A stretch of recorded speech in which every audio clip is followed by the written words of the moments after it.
जय माता दी। जय माँ कामाख्या। जय श्री महाकाल महाराज।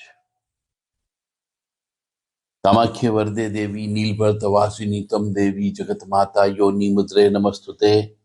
कामाख्य काम संपन्ने कामेश्वरी हर प्रिये काम नाम देहि में नित्यम कामेश्वरी नमस्तुते। कामदे काम रूपस्ते सुभगे सुर सेविते करोमि दर्शन देव्यम सर कामार सिद्धयेत। ओम महेशानी महामाये चामुंडे मुंडमालिनी आयु आरोग्य ऐश्वर्य देहि में देवी परमेश्वरी। ओम जयंती मंगला काली भद्रकाली कपालिनी दुर्गा क्षमा शिवा धात्री स्वाहा सदा नमस्तुते। ओम सर्वमंगल मांगल्ये शिवे सर्वा साधिके शरण्ये त्र्यंबके गौरी नारायणी नमस्तुते। दुर्गति नाशिनी दुर्गा जय जय काल विनाशिनी काली जय जय उमा रमा ब्रह्मानी जय जय सीता राधा रुक्मणी जय जय। ओम मृत्युंजय महादेव त्राहि मां शरणागतम जन्म मृत्यु जरा व्याधि पीड़ितम कर्म बंधने। देव राधा ट्रस्ट के द्वारा आज एक और रहस्यमय ज्ञान आपके सामने प्रस्तुत है। बहुत से व्यक्ति हिंदू सनातन धर्म को जान ही नहीं पाए हैं, क्योंकि उनके माता पिता ने या उनके गुरुओं ने इस संबंध में कभी उनसे चर्चा नहीं की है। तो आज हम चर्चा कर रहे हैं कि जब व्यक्ति मरने वाला होता है, अंतिम समय आता है, तो उसकी आत्मा आसानी से निकल जाए, इसके लिए उसके मुख में गंगा जल डालने का विधान हमारे यहाँ बताया गया है। पर क्यों बनाया गया है, आज हम इस विधान के ऊपर आज गहराई से चर्चा करेंगे।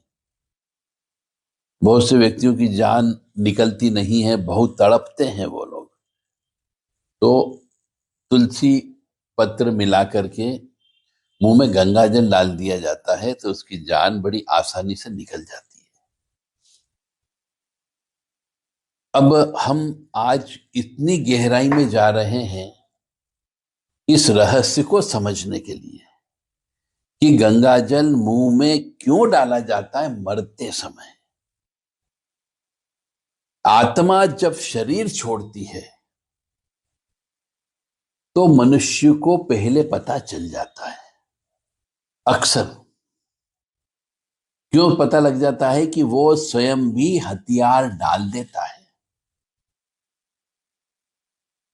अन्यथा उसके द्वारा आत्मा को शरीर में बनाए रखने का भरसक वो प्रयास करता है, क्योंकि ये माया है, माया ये मोह है। शरीर से उस आत्मा को मोह होता है, वो निकलना नहीं चाहती है, पर ले जाने वाले तो आते ही आते हैं। और जब वो शरीर से आत्मा को निकलने नहीं देना चाहता है, प्रयत्न करता है कि नहीं निकले, तो इस चक्कर में वह मनुष्य कष्ट झेलता है। चाहे बिस्तर पे पड़ा है, बीमार पड़ा हुआ है, चलने फिरने की नहीं बन रही है, बिस्तर पर ही सब काम हो रहा है, परंतु फिर भी वो आत्मा को निकलने नहीं देना चाहता। इसी को हम मोह माया कहते हैं। अब जब वो मरणासन अवस्था में आ जाता है, उसके सामने उसके संपूर्ण जीवन की यात्रा जो उसने की, उसके एक एक करके दृष्टांत उसके मन मस्तिष्क पर आने लग जाते हैं, और इधर आत्मा शरीर से निकलने के लिए तड़पती है। इसलिए शरीर के 5 प्राण एक प्राण को छोड़ करके वो एक एक करके शरीर से बाहर निकलना प्रारंभ कर देते हैं। और ये जो प्राण है, ये प्राण आत्मा से पहले बाहर निकलकर आत्मा के लिए एक सूक्ष्म शरीर का निर्माण करते हैं, जो कि शरीर छोड़ने के बाद आत्मा का वाहन होता है।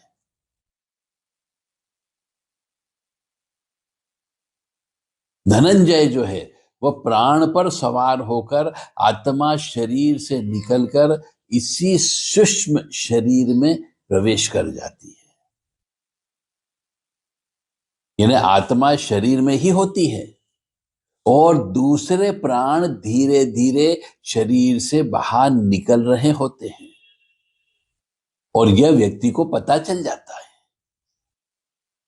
कैसे पता चलता है? कि एक तो जब प्राण निकलते हैं तो मनुष्य को बेचैनी होने लगती है। आपने खुद देखा, मैंने तो अपनी आंखों से देखा है, प्राण निकलते हुए भी मैंने देखे हैं। तो उस व्यक्ति को जिसके प्राण निकलते हैं उससे बेचैनी महसूस होने लगती है कि अब मैं मरने वाला हूं। उसको घबराहट होने लगती है और उसका सारा शरीर उसे फटने लगता है, ऐसा महसूस होने लग जाता है। खून की गति धीमी होने लगती है। अपन मशीनों पर, वेंटिलेटर पर रख देते हैं तो आप मशीनों के माध्यम से आप देख सकते हो कि खून की गति धीरे धीरे धीमी होने लग जाती है, सांस उखड़ने लगती है, उसमें हार्ट बीट भी आता है। मशीन में आप देखोगे तो ऑक्सीजन लेवल भी उसके अंतर्गत आता है। उससे भी आप देख सकते हो कि यह सब क्रम धीरे धीरे मनुष्य के मरने की ओर संकेत करते हैं। बाहर के द्वार बंद होने लगते हैं, यानी कि मनुष्य की जो चेतना है वह चेतना सुप्त होने लगती, मनुष्य अनकॉन्शियस होने लग जाता है, उसे मूर्छा आ जाती है। और फिर आत्मा एक झटके से जो भी इंद्रिय अपनी खुली हुई होती है उस इंद्रिय से, उसके कर्म के अनुसार उस इंद्रिय से बाहर निकलती है। किसी की आंख से आत्मा निकलती है तो किसी की नाक से निकलती है, तो किसी की कान से निकलती है, किसी की मुंह से निकलती है, तो किसी की लिंग मार्ग से निकलती है, तो किसी की आत्मा गुदा मार्ग से निकलती है। और उस जब आत्मा निकलती है तो जिसके पुण्य नहीं होते हैं, पुण्य नहीं होते, उसका चेहरा विकृत भी हो जाता है और पुण्यवान मनुष्य बहुत आराम से मर जाता है, शांत चित्त भाव से मर जाता है। और ये ही सिम्टम उस आत्मा के शरीर छोड़ने के चिन्ह होते हैं। अब शायद समझ में आ गया होगा कि जब आत्मा निकलती है तो मनुष्य का शरीर धीरे धीरे निढाल होने लग जाता है, उसे बेचैनी घबराहट होने लग जाती है और वह अर्ध चेतन अवस्था में यानी मूर्छा की अवस्था में चला जाता है। फिर आत्मा निकलती है और वह ऐसी जगह से निकलती है उनके कर्मों के हिसाब से।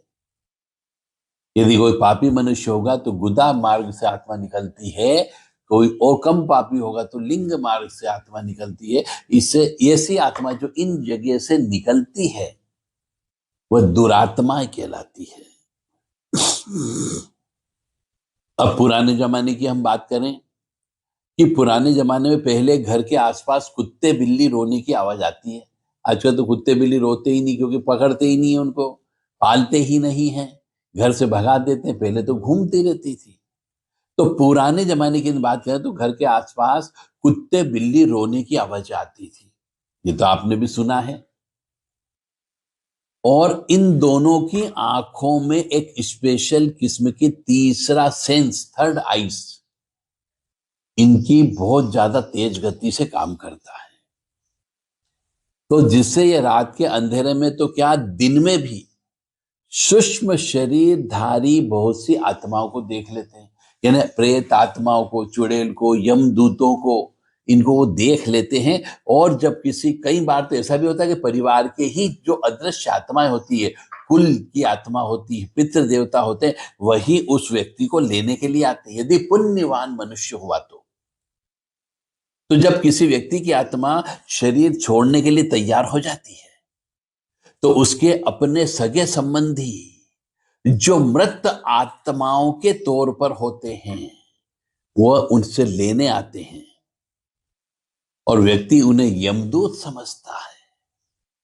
और कुत्ते बिल्ली जब उन्हें देखते हैं तो उन्हें, क्योंकि वो पहचानते नहीं हैं उनको, और साधारण जीवित मनुष्य ही समझते हैं क्योंकि उन्हें दिखते हैं, और अनजान होने की वजह से वह उनको देख करके रोते हैं और कभी कभी भौंकते भी हैं।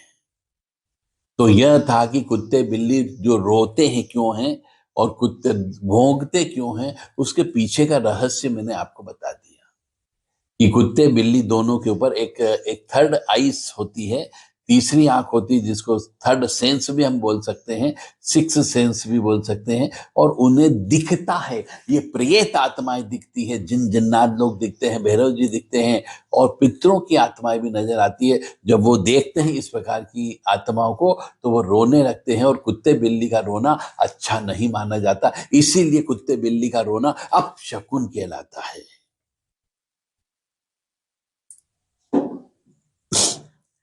अब शरीर के 5 प्रकार के प्राण बाहर निकलकर एक सूक्ष्म शरीर का निर्माण करते हैं, जैसे गर्भ में स्थूल शरीर का निर्माण का क्रम होता है।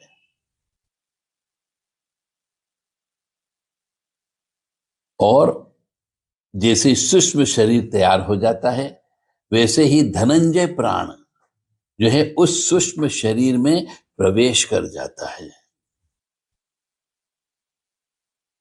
और आत्मा इस शरीर से जिस अंग से निकलती है उसे कई बार तो खोलती है, फाड़ देती है, या तोड़ती निकल जाती है, क्योंकि उसमें बहुत पावर होती है। जो लोग भयंकर पापी होते हैं उनकी आत्मा मल मूत्र मार्ग से निकलती है। मतलब पापी मनुष्य, यदि आपके घर में किसी की मृत्यु हो जाए और मल मूत्र मार्ग फटा हुआ दिखे तो समझ जाना चाहिए कि यह पापी आत्मा था। और जो पापी भी है और पुण्यात्मा भी है, यानी पाप भी किए हैं ज्यादा और पुण्य भी किए हैं, उनकी आत्मा मुख से निकलती है। तो 80% मनुष्यों की आत्मा मुख से निकलती है। जो पापी कम और पुण्यात्मा अधिक है, उनकी आत्मा आंखों से निकलती है, ना आंखों की पुतली बाहर आ जाती है, या आंखों से खून निकलता है जब वो धनंजय प्राण निकलते हैं तब। और जो व्यक्ति पूर्ण धर्मनिष्ठ है, पुण्यात्मा है, योगी पुरुष है, उसकी आत्मा ब्रह्म रंध्र से निकलती है, यानी सिर फट करके निकलती है। अब शरीर से बाहर सूक्ष्म शरीर का निर्माण पहले से ही हो जाता है, लेकिन यह सभी का नहीं होता है। यह उन्हीं का होता है जो अपने जीवन काल में मोह माया से मुक्त हो गए थे, जिनने सन्यास धारण कर लिया था, जो योगी बन गए थे। उन्हीं के लिए जब आत्मा निकलती है तो सूक्ष्म शरीर का निर्माण हो जाता है। और जो लोग मोह माया से ग्रस्त रहते हैं परंतु बुद्धिमान हैं, पांडित्य से युक्त हैं, ऐसे मनुष्यों का सूक्ष्म शरीर का निर्माण 10 दिनों में होता है। इसलिए उसे 10 गोत्र का श्राद्ध करना पड़ता है। 10 गात्र का श्राद्ध और अंतिम दिन मृतक का श्राद्ध करने का विधान हमारे शास्त्र में बताया गया है। इस 10 दिन में शरीर के 10 अंगों का निर्माण होता है। अब आजकल के मनुष्य तीसरे दिन ही सब काम कर डालते हैं, उसी दिन 13वीं कर देते हैं, उसी दिन 10 रात का कार्यक्रम कर डालते हैं, उसी दिन उठावना कर लेते हैं।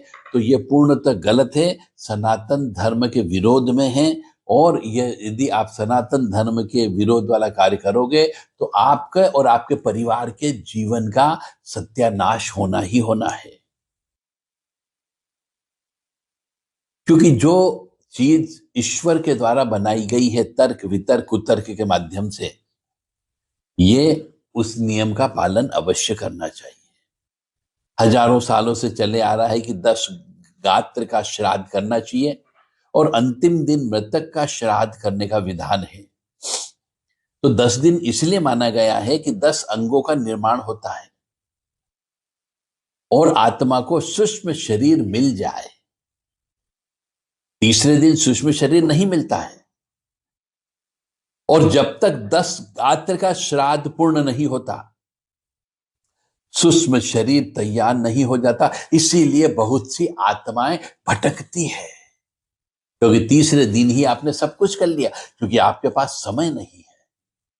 और फिर पितृ दोष की उत्पत्ति हो जाती है, और वही आत्मा अपने ही परिवार के सदस्यों को मारने का काम करती है, काटने का काम करती है, पागल करने का काम करती है, बर्बाद करने का काम करती है।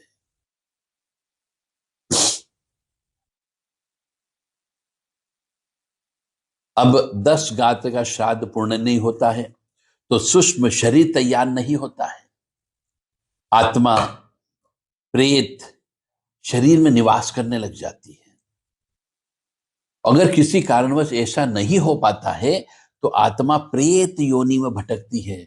मैं इसलिए बार बार कहता हूं कि जो हमारे हिंदू सनातन धर्म के जो कानून हैं, विशेषकर मृत्यु के बारे में, उनका पालन करो। और आप पालन नहीं कर रहे हो तो निश्चित तौर से आपके जीवन में पितृदोष की उत्पत्ति हो रही है। वह आत्मा भटक रही है, प्रेत योनि में भटकती है। और जब प्रेत योनि में भटकती है तो वह किसी न किसी के शरीर में अवश्य आती है।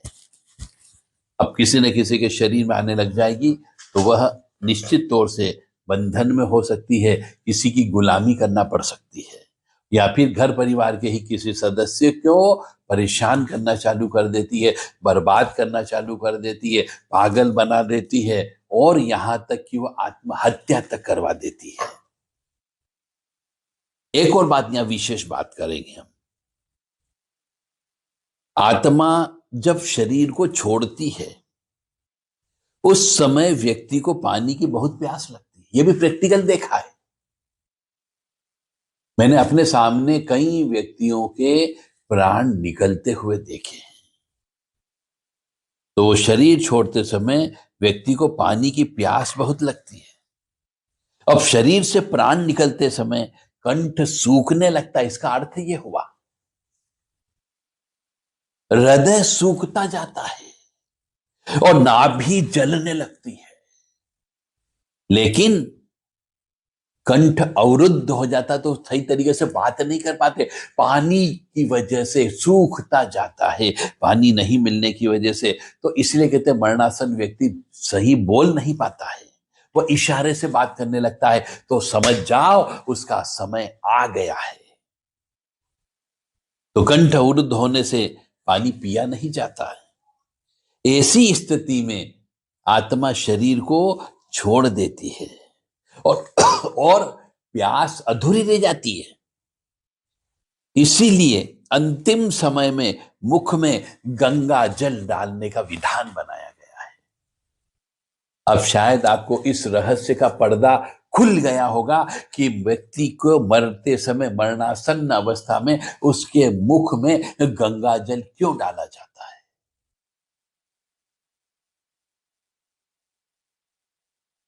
एक बार और समझा देता हूं कि जब मनुष्य के शरीर से आत्मा निकलने का समय आ जाता है तो उस समय मनुष्य को बहुत प्यास लगती है, और शरीर से प्राण निकलते समय कंठ सूखने लगता है, हृदय सूखने लग जाता है और नाभि जलने लगती है, और कंठ अवरुद्ध हो जाता है, बोल नहीं पाता है, तो वह इशारों से बात करता है। और ऐसी स्थिति में आत्मा जो है शरीर से निकल जाती है। जिस जगह का अंग का, ये अपने जो अंग दिए गए हैं, मतलब छिद्र दिए गए हैं, जहां से हम सूंघते हैं, जहां से भोजन करते हैं, जिससे देखते हैं, कानों से सुनते हैं, लिंग और गुदादार से मलमूत्र त्याग करते हैं, इन्हीं अंगों से, इन्हीं छिद्रों से आत्मा निकलती है। और जब प्यास अधूरी रह जाती है, इसलिए अंतिम समय मुख में गंगा जल डालने का विधान बनाया गया है। और जब शव को जलाया जाता है उस समय भी एक पानी की मटकी भर करके उस शव की परिक्रमा की जाती है, छेद करके, कि ये अंतिम समय का पानी है, प्यासे मर गए हैं तो प्यासे नहीं जाने देंगे। परंतु आजकल क्या हो रहा है, इलेक्ट्रिक सिस्टम के माध्यम से शव को जलाने लगे हैं, तो उसको जो पानी मिलना चाहिए था, कौन सा, मटकी से फोड़ करके जो पानी की धार चलाई जाती है, शव की परिक्रमा की जाती थी जलते समय, आजकल वो पानी भी उन मृत आत्माओं को उपलब्ध नहीं हो रहा है। इसकी वजह से भी वो प्यासी रहती है। अब आत्मा का अगला पड़ाव चालू होता है। शमशान का पीपल, शमशान में पीपल लगाने का बहुत महत्व है। और जो व्यक्ति शमशान में पीपल लगाता है, पितृ देवता उसके बड़े प्रसन्न होते हैं। तो वह आत्मा चल करके अब शमशान के पीपल तक पहुंच जाती है। यहां आत्मा के लिए यम घंट बंधा हुआ होता है। बहुत गहराई वाली बात आपको बता रहा हूं यहां पे, कि जिसमें पानी होता है, यम घंट का मतलब होता है पीपल के वृक्ष के ऊपर एक मटका बांधा जाता है, उसके अंदर नीचे से छेद कर दिया जाता है, धीरे धीरे धार गिरती रहती है, बूंद बूंद गिरता रहता है, वो उसे यम घंट कहा जाता है। तो यहां पर आकर के प्यासी आत्माएं यम घंट से पानी पीती है, और जो उसके लिए अमृत तुल्य होता है। इस पानी से आत्मा तृप्ति अनुभव करती है। इसलिए जब भी आप शमशान जाएं, वहां पर एक मट्टी की मटकी अवश्य बांध दें, उसमें थोड़ा सा बारीक सा छेद कर दें, यदि बड़ा छेद हो गया तो एक धागा डाल दें, ताकि उसमें पानी और दूध भर दें, काला तिल भर करके, ताकि बहुत सी वहां पर अतृप्त आत्माएं रहती है उस पीपल के वृक्ष के नीचे, तो वो सब नाते तृप्त होगी और आपको पुण्य की प्राप्ति अवश्य होगी। ये सब धर्म शास्त्रों में विधान है। यह सब मृतक के लिए करना होता है ताकि उसकी आत्मा को शांति मिल सके। अब शायद आपके समझ में आ गई होगी कि जो विधान बनाए गए हैं 13 दिन तक के, उन सब का पालन करना चाहिए मृत आत्माओं की शांति के लिए। अन्यथा वही मृत आत्मा पितृ दोष बन करके आपके जीवन को नष्ट कर देती है, वंश का नाश कर देती है। यदि आपके बड़े बुजुर्ग, पिता, दादा, दादी, जो भी यदि कोई संपत्ति छोड़ करके गए हैं, तो उस संपत्ति को कम से कम 25% संपत्ति तो उन आत्माओं की मुक्ति के लिए दान पुण्य में, भोजन कराने में खर्च करना चाहिए। ब्राह्मण भोजन में खर्च करना चाहिए। मृत आत्माओं के लिए जो 13वें दिन भोजन बनाया जाता है, उस 13वें दिन में उस मनुष्य के द्वारा जो मर गया है, उसने अपने जीवन काल में न जाने कितने घरों में, न जाने कितने जान पहचान वालों के यहाँ पे, न जाने कितने नाते रिश्तेदारों के यहाँ पे भोजन किया होगा, उनका नमक खाया होगा। उस नमक के ऋण को अदा करने के लिए बेटों को उसकी संपत्ति से 25% खर्च करना चाहिए, कि हमारे जो बड़े बुजुर्ग जो चले गए हैं, इनने नमक खाया, जिसका नमक खाया, उन सबको बुला करके भोजन कराना चाहिए। इसीलिए मरने के बाद में भोजन कराना, गांव का भोजन कराना अनिवार्य हुआ करता था, क्योंकि जो जो जान पहचान वाले थे उनके यहाँ शादी ब्याह में भी वो गए होंगे, मौत मरण के समय पे भी गए होंगे, दुख में भी गए होंगे, सुख में भी गए होंगे, उनके यहाँ का नमक अवश्य खाया होगा। उस नमक को अदा करने का काम बेटे बेटियों का होता है। जो संपत्ति वो अपने जीवन काल में छोड़ करके गया है, वो ऋण जब तक नहीं चुकेगा, वो नमक का ऋण नहीं चुकता है, तब तक उसकी आत्मा को दोबारा पुनर्जन्म प्राप्त नहीं होता है। इसलिए ब्राह्मण भोजन अवश्य कराना चाहिए, और जान पहचान वालों को भी बुला करके भोजन अवश्य करना चाहिए। उसके पैसे से जो वह छोड़ करके गया है, संपत्ति, जमीन, जायदाद वगैरह छोड़ा है, तो उसके 25% उसकी आत्मा की मुक्ति के लिए, उसकी आत्मा की मोक्ष के लिए जो भी पूजा पाठ होती है, वो सब पूजा पाठ कराना चाहिए। अन्यथा उस बेटे को, जो भी उस संपत्ति के मालिक होंगे, उस संपत्ति के हिस्सेदार होंगे, जो भी उस संपत्ति में से हिस्सा लेगा, चाहे बेटियां लेती हो चाहे बेटा लेते हो, सबको कष्ट की प्राप्ति होगी ही होगी। उनके यहाँ बच्चों की शादी नहीं होगी, शादी होगी तो शादी टूट सकती है, या फिर बच्चे पैदा नहीं होंगे, और बच्चे पैदा होंगे तो लड़कियां ही लड़कियां पैदा होगी। इसलिए ये बात कान खोल करके सुन लो, गांठ बांध लो। जो मेरी इस आवाज को सुन रहे हैं, ये मेरा 30 साल का अनुभव बोल रहा है कि जिन जिन भी बच्चों ने अपने पिता के मुक्ति के लिए न तो भागवत कथा कराई, और न ही त्रिपिंडी श्राद्ध कराया, न ही नारायण बलि का कार्यक्रम कराया, न ही उनके निमित्त जो दान धर्म लगता है, गरुड़ पुराण का पाठ कराना पड़ता है, और गरुड़ पुराण में जो जो चीज लिखी गई है उन सब चीजों का दान अवश्य देना चाहिए, क्योंकि दान देने से उस मनुष्य के जो मर गया है उसकी संपत्ति में से दान दीजिए, ताकि उसके पापों का नाश हो जाएगा, उसके पाप कट जाएंगे, उसका अगले जन्म में उसे अच्छे घर के अंदर जन्म मिलता। पुनर्जन्म तो होना ही होना है, क्योंकि जो कर्म किया उस कर्मों का फल तो उसे भोगना ही पड़ेगा। चाहे अच्छे कर्म किए तो अच्छे फल भोगना है, बुरे कर्म किए तो बुरे फल भोगना है। आधे अच्छे आधे बुरे किए तो जीवन आधा कष्ट में और आधा सुख में अवश्य गुजरेगा। तो मेरी आप सबसे विनम्र निवेदन है कि हिंदू सनातन धर्म के जो मृत्यु से संबंधित पूजा पाठ और कार्यक्रम है उनको अवश्य आपको करना ही करना है। और यदि आपको ज्ञान नहीं हो तो देव राधा ट्रस्ट के द्वारा किताब लिखी गई है इसके ऊपर, आप वो किताब मंगा सकते हैं ताकि आपको इसका पूर्ण ज्ञान प्राप्त हो सके। किताब की कीमत मात्र 250 रुपए है। जो भी व्यक्ति चाहे यह किताब ले सकता है। जय माता दी, जय मां कामाख्या, जय श्री महाकाल महाराज। दाह संस्कार कैसे करें, व्यक्ति को मुक्ति कैसे दिलाएं, यह सब किताब के अंदर लिखा हुआ है। 7649862712 पर संपर्क कर सकते हो। 7987237885 पर भी संपर्क किया जा सकता है। जय माता दी, जय मां कामाख्या, जय श्री महाकाल महाराज। ओम मृत्युंजय महादेव त्राहि मां शरणागतम जन्म मृत्यु जरा व्याधि पीड़ितम कर्म बंधने।